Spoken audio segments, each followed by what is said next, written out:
Hey, what's up, guys? Fear here, and today I'm about to show you the first live action Warmachine Mk4 battle report from the Philippines.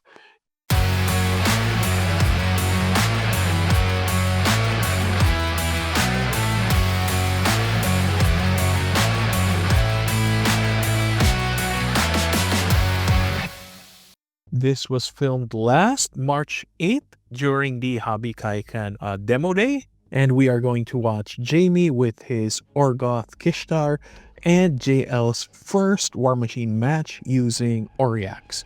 So let's get on with the list. We have Jamie bringing Kishtaar, the Howling Silence, a Jackal with Arc Node Mace and Heavy Bolt Thrower, a Tyrant with Reckless Charge, Scything Flail, Quad Bolt Thrower, and a unit of Assault Reavers with Reaver Standard to close his list off. Next, we have JL borrowing Sean's Oriax the Soul Slaver army list, which contains Oriax the Soul Slaver, a Ravener, a Groton Champion, Alexis the Warlord, and a unit of Nashers. Deployment. The scenario we are playing today is lines drawn from the Tales from the Frontline Steamroller Casual Play Kit by Steamforged Games, and our players are playing at the table we have lovingly called Omaha Beach. For the terrain, you can see 4 forests scattered across the map, 1 big ruin terrain, we are counting it as an obstacle, right up in the center north from the screen, and 4 walls, 1 crater area terrain we are treating as a trench, a shallow water between the forest and the wall terrain in the middle of the screen, and a cloud area terrain right behind the forest on the upper right hand side of the screen. Jamie has won the roll-off and decided to play first. He has chosen the wall terrain up on the north side of the map from our perspective as his scenario terrain, while JL counter deploys and makes the log as his scenario terrain. Starting off with Jamie's deployment, he has both of his Warjacks on the north side of the screen, Kishtaar middle of the field, and his Reavers right down south. For JL's side of the field, he has the Groton Champion up north. Following right behind it is the Monstrosity. Behind it is Oriax and Alexis and the Nashers right beside the woods. Kishtaar turn 1. Jamie's turn goes by pretty quick, especially for this point level. He starts his turn with 7 focus on Kishtaar and then activates his Reavers and runs them up the board right behind the forest, right smack dab in the middle of the field. He then follows that up with Kishtaar herself, not casting anything, and she runs up the board right behind the Reavers. Finally, he ends his turn by running both of his jacks right behind the scenario terrain objective on his side of the field. Oriax turn 1. We start JL's turn. He generates 7 focus for Oriax and allocates 2 onto the Ravener. He starts his activations by running the Nashers right behind the woods. He also runs the Groton Champion right up beside the Nasher. He then spends 1 focus to run the Ravener as far as he can right beside the Nashers once more. So both of his big boys are now flanking his unit, and he has the safety of the woods to protect his Ravener from Jamie's Assault Reavers with their ranged attacks. He then runs up Alexis the Warlord to support all of his forces, so he now has a huge central brick in the center of the map, and it seems like JL has forgone the entire objective. So I believe this is following Sean's advice, as he is the actual owner of this army, and his tactics are to go up for the assassination based on the 30-point limitations. So he believes that it's more efficient to actually try to go for an assassination at this point level. So now he activates Oriax and also advances, or rather runs him up the board. But I believe before he does that, he declares that they are casting Star-Crossed in order to debuff all of Jamie's follow-up attacks on his swing back. Kishtaar turn 2. So we start with Jamie's turn, and he gets his full complement of 7 focus and does not allocate anything. He starts his activations by just advancing the Assault Reavers right behind the woods, but apparently the JL's models are 3 inches out of the forest. None of them are actually stepping in. So even with Jamie stepping on the woods, he cannot see anybody. So he moves on to his next activation, which is the Tyrant, and he just advances it a bare minimum of 3, if I'm not mistaken, hugging the objective and camping the hugging the ruin and camping the objective. Next up, he activates his Jackal and just moves it a minimum of 2, if I'm not mistaken, again collecting the objective. And finally, he activates Kishtaar and moves her up behind the Jackal, and I believe she casts Surefoot to try and protect his Assault Reavers from JL's potential huge swing next turn. Oriax turn 2. Start with JL's turn, and he activates Oriax first, but not after gaining his full complement of 7 focus and allocating 3 on his Ravener. With Oriax, he now starts his turn by popping his feet, rolling a d3 and gaining 3 soul tokens in total. He uses one of those tokens to make Oriax incorporeal, and he advances him to pass through the wall of bodies he just made. He uses the remaining 2, one of them to Gate of the Abyss, the Ravener, right in front of Oriax in order to open up a charge lane. And I think this is a play mistake on my part. I didn't catch it. JL also uses Gate of the Abyss again to do the same for the Garothan champion, but apparently it's a once per turn ability. So that is my fault. I'm sorry about that. But yeah, hopefully we avoid future mistakes like this. And finally, using his last 3 focus, he casts to debuff Jamie's attacks. Next up, JL activates his Nashers unit, and they are able to actually find a lane or line of sight to Jamie's Assault Reavers.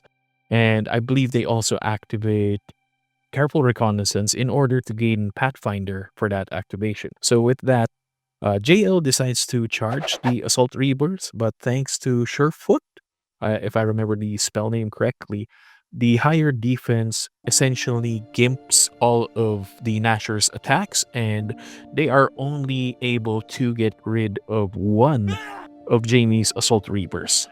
Next up, Alexis the Warlord activates and is also able to find a charge on the Assault Reavers. So it moves its maximum possible distance, if I remember correctly, and he makes all of his attacks and is able to get rid of 2 Assault Reavers, giving him 2 soul token.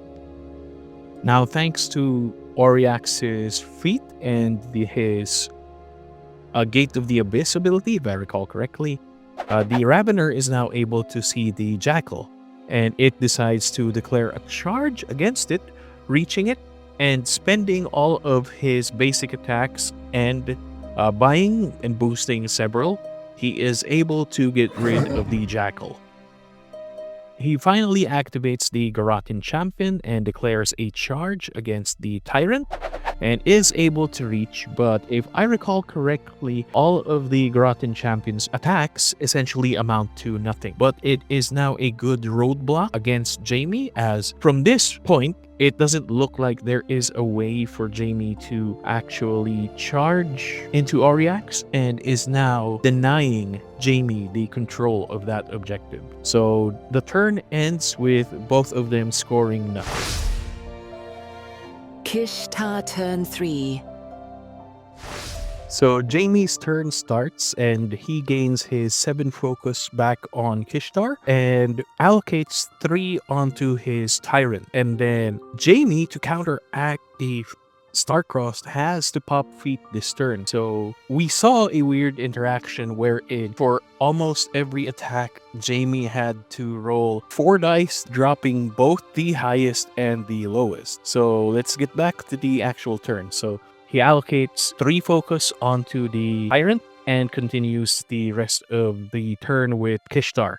He decides to declare a charge onto the Ravener and spends all of his resources trying to get rid of it. I believe it lives with like maybe 5-10 points of life left, but he believes Kishtaar is relatively safe there and ends her activation. We then see Jamie activate the Assault Reavers, and looking at their card now, I realize that I made a mistake. I said they don't have Pathfinder, but they actually do. They also have dual attack and combined range attack, and last word, harpoon with skewer, which is a lot of text for a 6-point unit with 5 dudes. And Jamie actually does a lot of work with the Assault Reavers. So they actually declare an advance and attack against the Nashers. Starcrossed active this turn, but with the feat, Jamie is still able to actually even out the averages. So he rolls 4 dice on the attack, dropping the highest and the lowest. The Nashers do only have 11 defense, so it's not super hard to actually hit. The difficult part is getting through their armor of 17, which for both of the Assault Reavers weapons, POW 13 and POW 12 respectively for the ranged and melee. That means it's a -5 and -4. -4 and -5 respect. So, but thanks to Kishtaar's feat, they do get an additional dice, which effectively puts them at a pseudo charge for this turn. Even if they do have to drop the lowest, that still makes better odds to deal damage. So either way, I'm rambling. They do charge, as I mentioned. They make all their attacks both ranged and melee. Their ranged part makes it a bit harder because the harpoon is not a pistol, effectively making the Nashers defense 15 against the Assault Reavers rat of 5. So that was a 10 to hit with 4 dice, dropping the highest and the lowest. That was still a hard shot, but Jamie still had the luck on his side and is able to actually get rid of the entire unit with just the Assault Reavers. Jamie then activates the Tyrant and declares a charge against the Ravener. I believe his charge is free because of hyper aggressive or aggressive. One of those two. I will bring up the card later. But yeah, Jamie is able to actually get rid of the Ravener. It was actually badly damaged thanks to Kishtaar, so it didn't take much to actually get rid of it. Jamie then spends the rest of the focus and initial attacks to try and get rid of the Garrotin champion. Because of the feat and Starcrossed, that again, it took a while to resolve everything, but Jamie did get there in the end. At the end of this activation, I believe Jamie is still within 3 inches of his scenario terrain with his caster, so he is able to score 1 point, taking the lead finally. Oriax turn 3. So we are now down to bottom 3, and this is JL's make it or break it turn. So for a long while we were thinking how he could win, and the only direction that all of us, including Jamie, could go to was he had to go for an assassination victory. Sean, the original owner of the army who lent it to JL, had mentioned there is at least one way for him to do that, and luckily, JL starts with his full complement of focus, 7, and I believe he had 3 souls left over from the previous turn.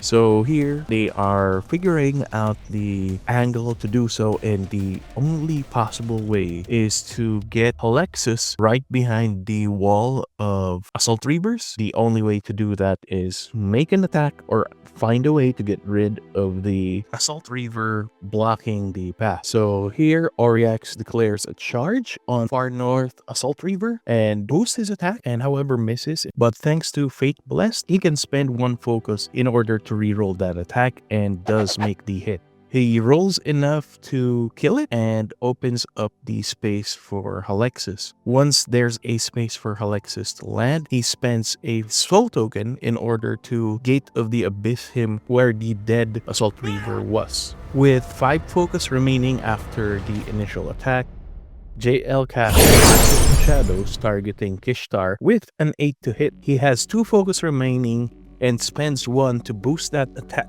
And miraculously, he makes that hit, now giving Kishtaar a -2 arm debuff.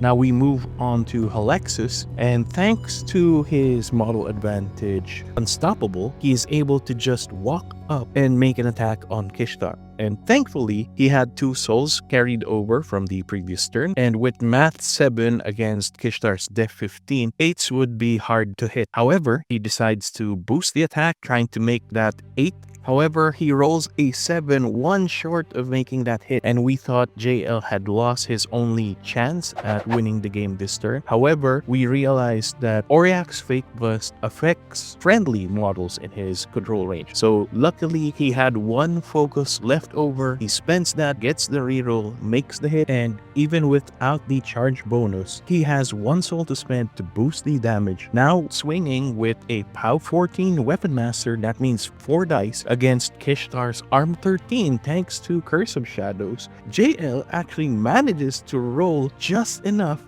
to one-shot Kishtaar, giving him his first win in his tutorial match. So congratulations JL, I hope you had fun. Please join us in future live games, and to those watching, thank you for getting up to this point. I know we may have ruled things in the wrong way in certain situations here. I should have taken more notes so that I can remember all the rules easier. And please let me know if I ruled out anything wrong. I will use that to improve the future live action battle reports.